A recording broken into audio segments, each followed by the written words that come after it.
L'histoire commence par un moment intense et inquiétant. John Wood, membre d'une unité des forces spéciales d'élite, est interrogé par son supérieur, le colonel Stone. Pour le mettre encore plus sous pression, la femme de J a également été kidnappée, transformant l'interrogatoire en un cauchemar personnel. Dans le même temps, la ville de Westbury s'effondre sous le poids d'une pandémie virale mortelle. Sur une population d'à peine 5000 personnes, 3000 sont déjà mortes.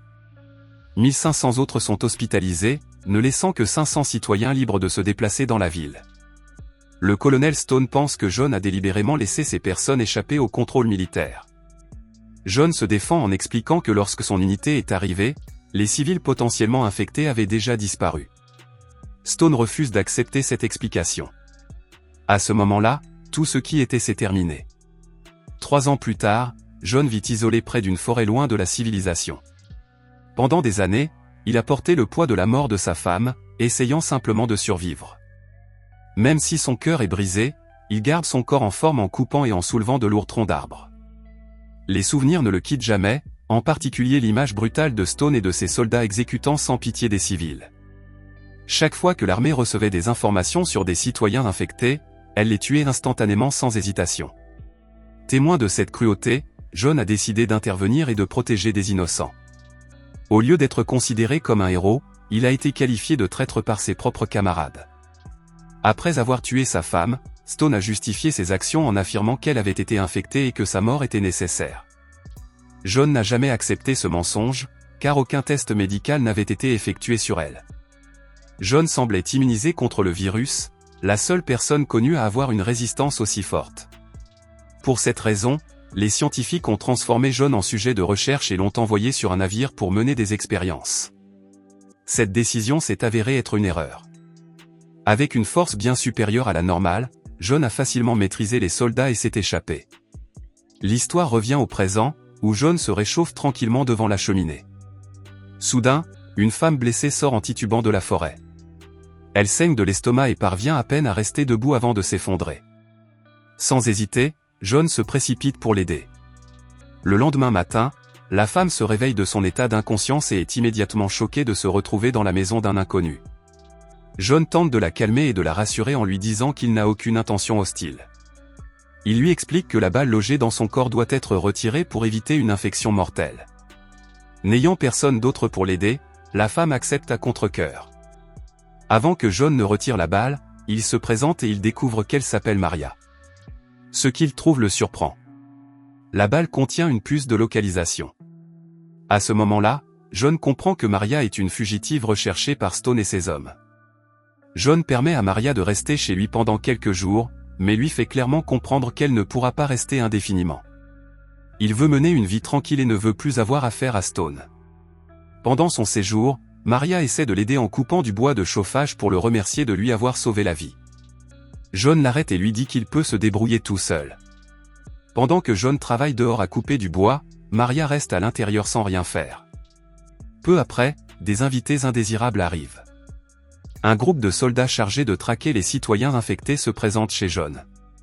Au début, il les ignore, mais lorsqu'ils entrent de force, John perd le contrôle et les tue tous. Après s'être occupé des soldats, John retourne en courant à l'intérieur pour voir comment va Maria. À sa grande surprise, elle a déjà agi, tirant sur les soldats avec l'arme de John. Une fois que tout est terminé, John se débarrasse des corps un par un. Maria le suit dans la remise, où elle est stupéfaite de découvrir une grande collection d'armes à feu. John explique que les armes font partie de sa préparation à la guerre, sans préciser de quel type de guerre il s'agit. Le lendemain, John commence à mettre en place des mesures défensives, prévoyant l'arrivée d'autres soldats. Il construit des abris pour les fusillades, scelle certaines parties de la maison, creuse des pièges et se prépare à une bataille qui pourrait éclater à tout moment. Après une longue journée de travail, John et Maria s'assoient ensemble et mangent près d'un petit feu de camp. Au cours de leur conversation tranquille, Maria révèle enfin la vérité sur le vaccin. Elle explique qu'elle-même est le vaccin contre le virus. Elle s'est enfuie parce qu'elle savait qu'il serait exploité, alors que son objectif est d'aider tout le monde de manière équitable. Maria le supplie de reconsidérer sa décision, non seulement pour le bien commun, mais aussi pour l'aider à venger sa femme.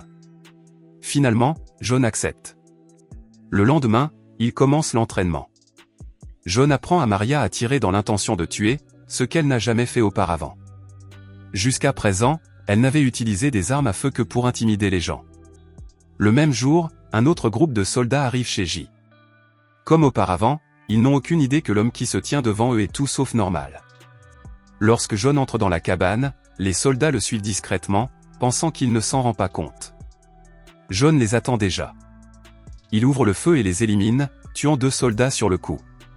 Le dernier soldat restant panique et prend Maria en otage, pensant que John hésitera. Au contraire, John réagit sans hésiter, lançant une flèche directement dans la jambe de l'homme. Maria se libère et, alors que John sort de la cabane avec son arc tendu, le soldat est tué sur le coup. Après l'attaque, John dit à Maria de se préparer. Les hommes de Stone ne s'arrêteront pas et se préparent déjà à avancer. John refuse de se rendre. Il s'arme de tout ce qu'il peut trouver, des flèches aux grenades. Il se prépare à livrer bataille. John envoie ensuite Maria chercher de l'eau, sachant que les choses vont bientôt s'intensifier. Mais lorsque Maria arrive à la rivière, une équipe de soldats apparaît soudainement et pointe leurs armes sur elle. Elle est rapidement capturée. Quelques instants plus tard, lorsque les soldats baissent leur garde, John frappe sans prévenir et les élimine tous. John rentre chez lui et reste vigilant, conscient que laisser la maison sans surveillance permettrait à ses ennemis de s'y faufiler sans être remarqués. Comme prévu, plusieurs intrus tentent de se cacher à l'intérieur de la maison et John les élimine dès qu'il les trouve. Ailleurs, on découvre que Frank est toujours en vie. Il rapporte immédiatement à Stone ce qui s'est passé. D'autres soldats commencent à affluer dans la zone. Bien qu'ils soient en infériorité numérique, John et Maria refusent de se cacher. Stone est rapidement informé que ses forces ont été submergées. En travaillant ensemble, ils abattent des vagues de soldats, mettant hors de combat des dizaines d'hommes de Stone à eux deux. Soudain, Frank l'attaque par derrière. Les 2 hommes s'affrontent dans un combat brutal et John est finalement vaincu. Mais John n'est pas le seul en danger. Maria est également encerclée par les soldats nouvellement arrivés sous le commandement de Stone.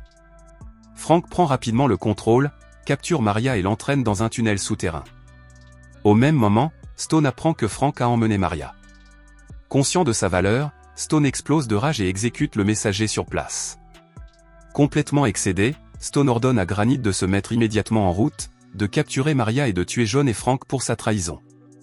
Pendant ce temps, Frank se perd dans les tunnels sombres, cherchant désespérément une issue. C'est alors que John réapparaît soudainement. Frank croyait John mort, mais celui-ci prouve une fois de plus qu'il est presque impossible à tuer. Finalement, Frank est contraint de reconnaître la force de John et est tué. Peu après, Maria reprend conscience et exhorte John à s'enfuir avec elle. Alors que leurs munitions sont sur le point de s'épuiser, John et Maria cherchent un abri et découvrent une pièce cachée qui leur offre une protection temporaire. Malgré cela, John décide de continuer à se battre et dit à Maria de rester cachée. Quand il émerge enfin, Stone et ses soldats l'attendent déjà. Comme d'habitude, Stone prend son temps pour parler avant de faire sa demande. Il fait ensuite pression sur John pour savoir où se trouve Maria. John répond que Maria est déjà morte. Stone refuse de croire John.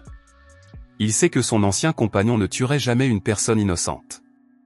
Convaincu que John ment, Stone ordonne à ses hommes de le torturer jusqu'à ce qu'il révèle où se trouve Maria. John reste silencieux, ce qui frustre Stone. Au moment où John est sur le point d'être tué, Maria apparaît soudainement, 2 grenades à la main. Elle menace de les faire exploser si John est tué.